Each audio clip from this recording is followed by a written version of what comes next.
On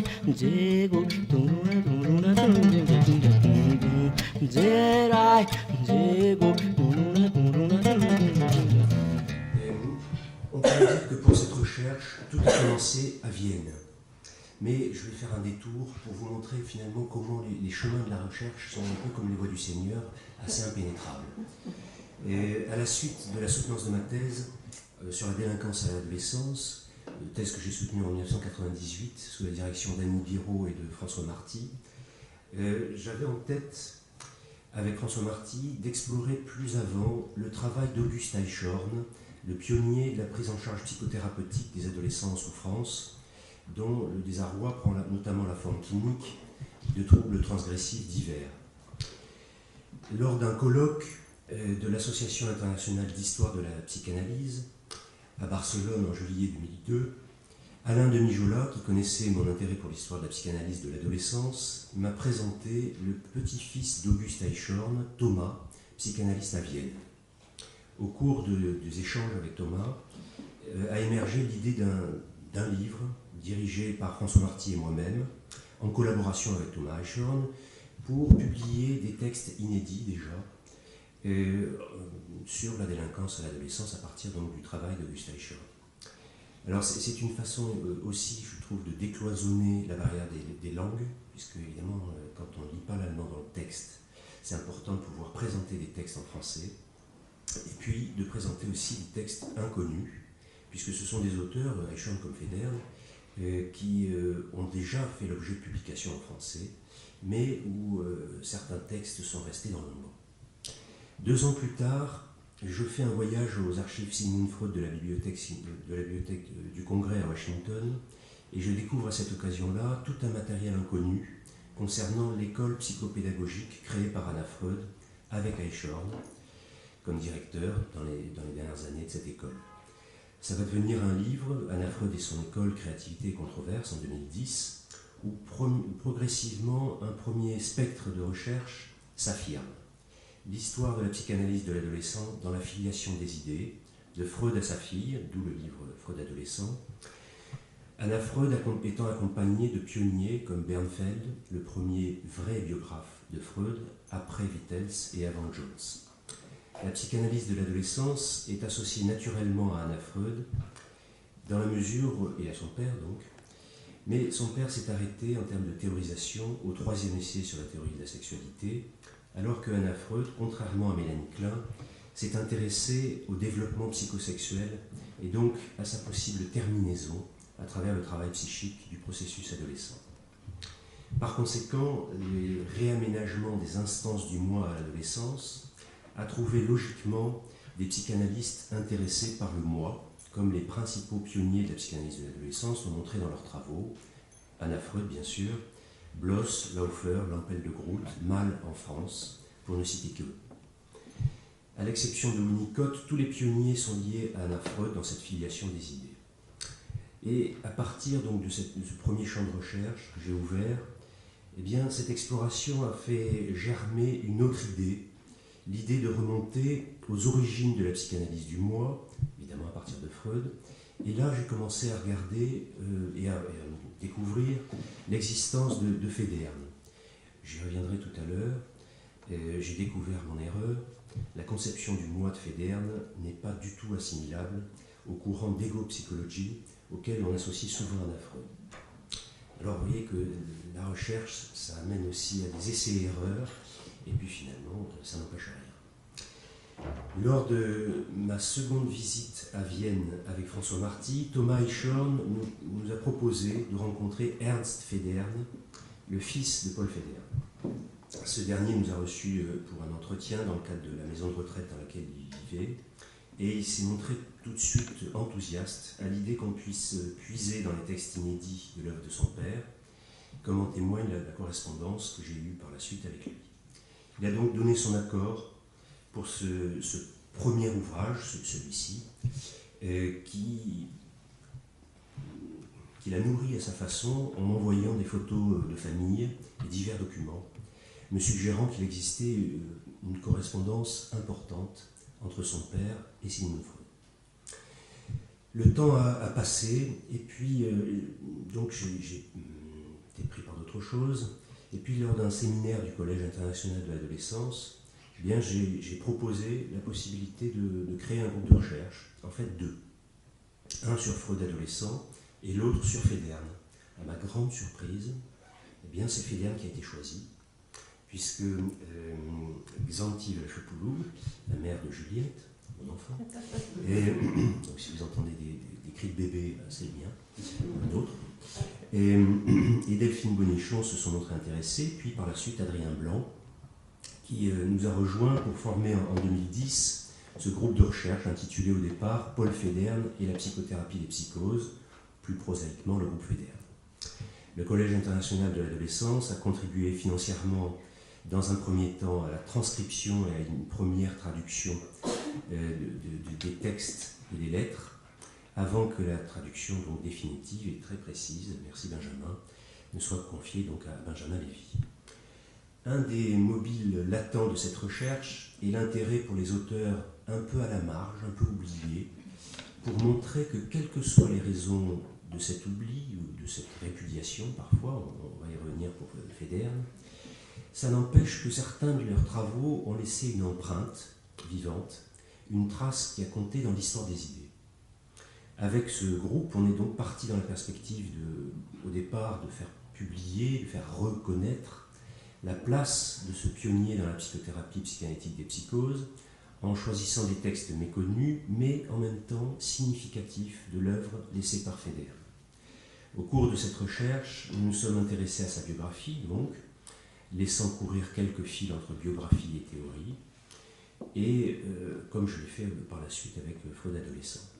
Parce que Freud finit par arriver assez vite finalement dans le paysage de ce travail groupal. On a découvert progressivement que Federn a été le bras droit de Freud à Vienne, ce que Delphine va bientôt développer. Et puis donc cette correspondance inédite entre les deux hommes, essentiellement des lettres de Freud, puisque vous savez que depuis son adolescence, Freud a eu coutume de pratiquer des autodafés, où il brûlait notamment toutes les lettres de ses correspondants. Et d'ailleurs, il s'en vante un peu, entre guillemets, dans une lettre à sa fiancée, Martha Bernes, sa future femme Martha, où il écrit dans cette lettre qu'il se réjouit à l'avance des erreurs que vont commettre ses futurs biographes, sans réaliser vraiment que finalement pour les biographes c'est surtout les lettres de Freud qui nous intéressent et que ses correspondants, eux, n'ont pas brûlé les lettres de Freud. D'ailleurs, il écrit une lettre à un de ses amis d'adolescence en lui disant « Garde mes lettres, on ne sait jamais ». Bon, il était destiné à devenir un grand homme, c'était un projet oedipien entre sa mère et lui, et il faut dire que ça a marché. Et, comme l'ouvrage donc sur les lettres de Freud à Federn, l'ouvrage Paul Federn, Investissement du moi et acte manqué, est une émanation donc de ce groupe de recherche qui s'achève en quelque sorte avec la publication de ces deux ouvrages. Ce premier ouvrage, donc sur l'investissement du moi et acte manqué, est composé de 3 articles qui montrent les voies de recherche explorées par Federn.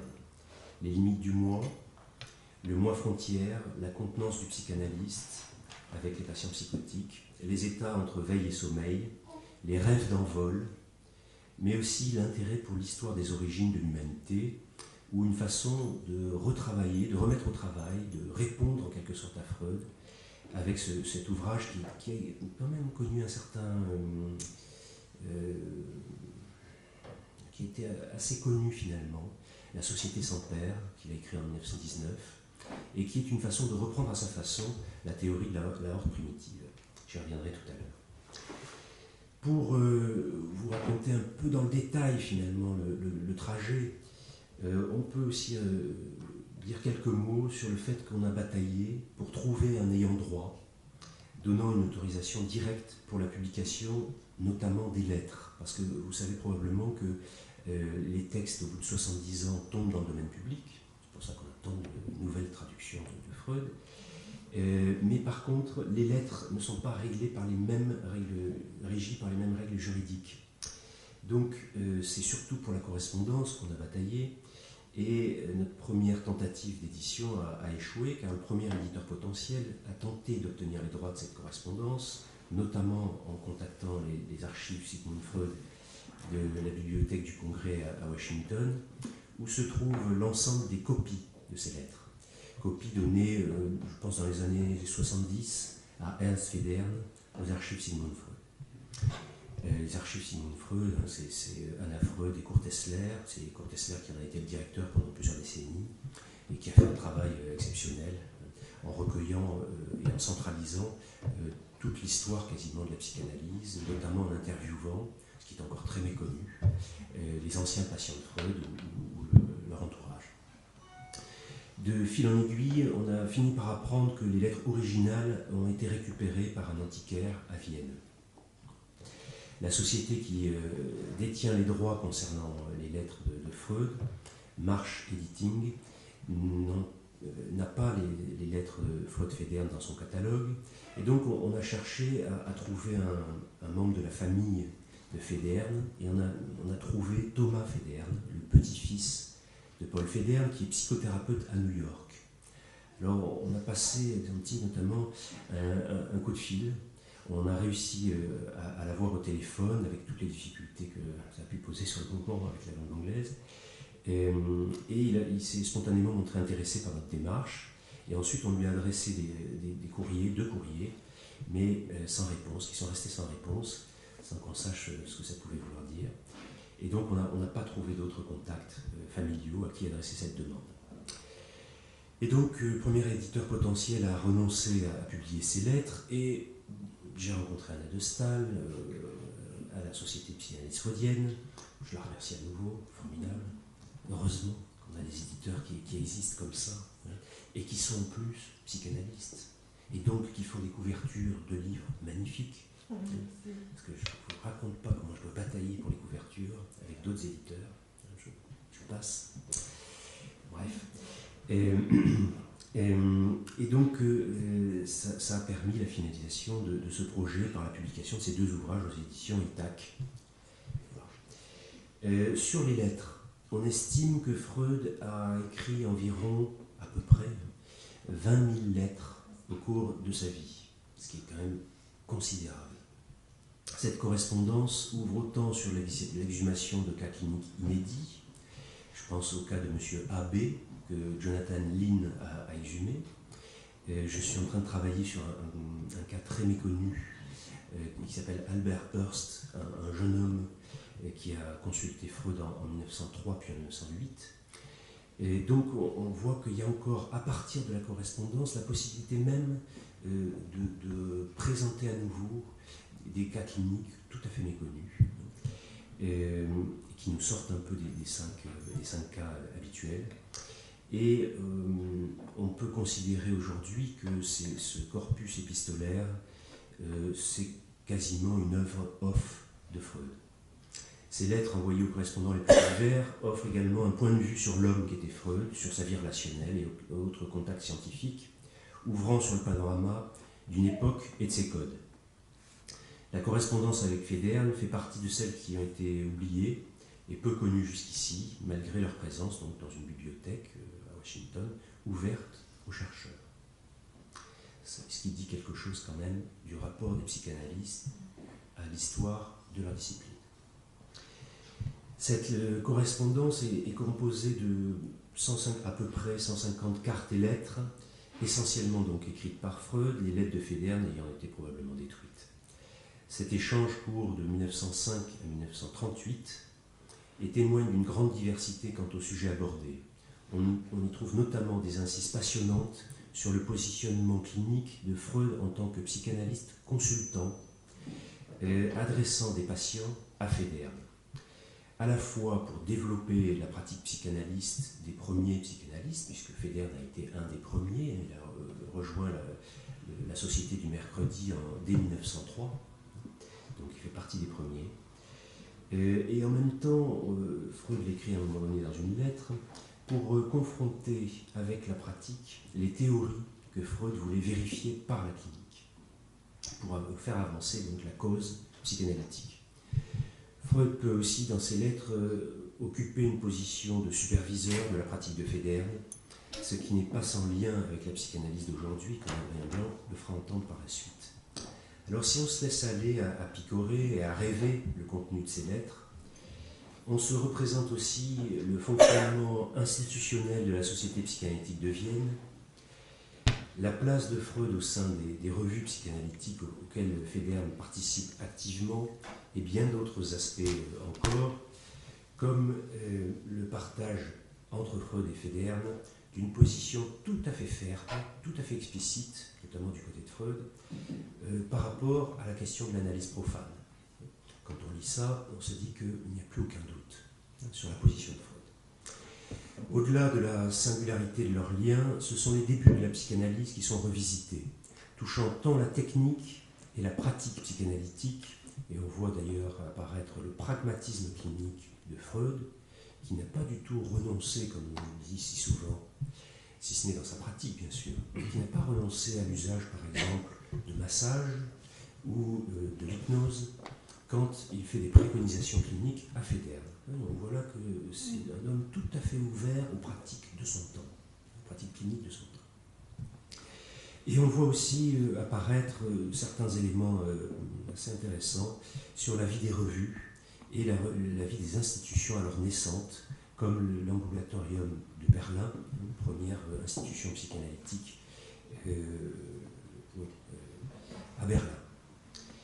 Pour Federn, comme pour bien des psychanalystes de la première génération, vie et psychanalyse étaient intriquées, au point de se confondre dans la poursuite d'un idéal, humain comme thérapeutique, partagé avec Freud. Lorsque Freud compare ceux qui l'ont quitté, Jung, Adler, Steckel et bien d'autres, Ferenczi, à ceux qui sont restés à ses côtés, Abraham, Ettingen, Jones, etc., il omet de citer Paul Federn parmi ces derniers. À propos de ses plus fidèles collaborateurs, depuis 15 ans, Freud indique que ceux-ci lui sont attachés par une amitié sans nuages. L'amitié avec Federn était sans doute composée de quelques nuages, comme le montre aussi la différence de point de vue à propos du suicide de Tosque. Touché par le suicide de Tosque, dont il était assez proche, finalement Federn était proche notamment de ceux qui s'intéressaient de près à la prise en charge des patients psychotiques, Tosque notamment, mais aussi Nürnberg. Donc touché par ce suicide, Federn aurait écrit à sa femme qu'en vieillissant, Freud est devenu de plus en plus dur.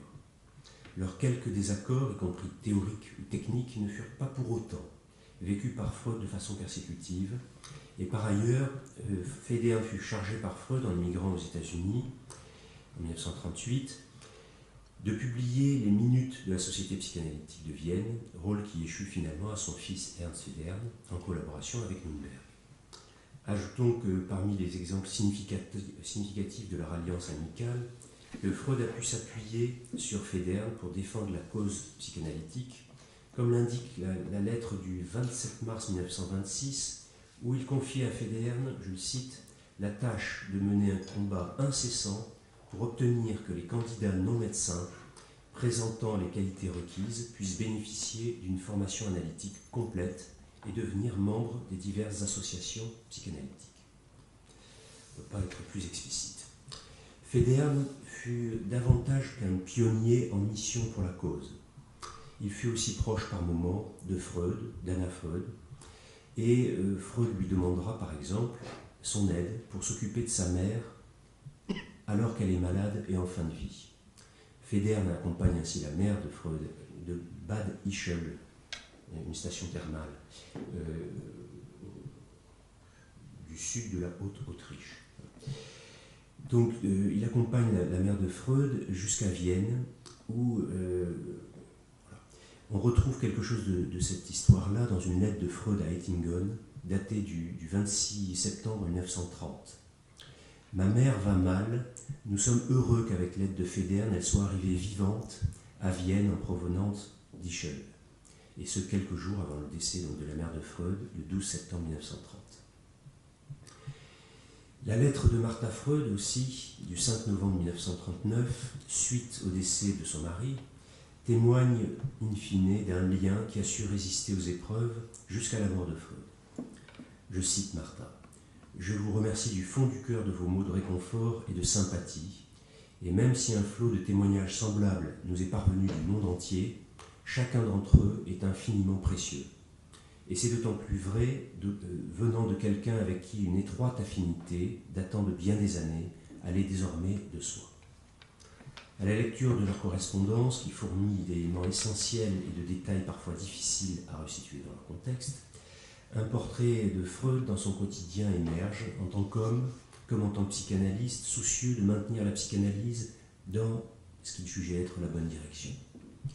Leurs échanges témoignent de préoccupations qui restent d'une actualité saisissante et nous renvoient à des débats qui animent encore aujourd'hui au sein des institutions cliniques, des écoles psychanalytiques, mais aussi à l'université ou dans les comités de revue scientifiques, les échanges qui peuvent avoir lieu. L'intérêt de Freud pour l'archéologie et la recherche est renouvelé par notre démarche historico-critique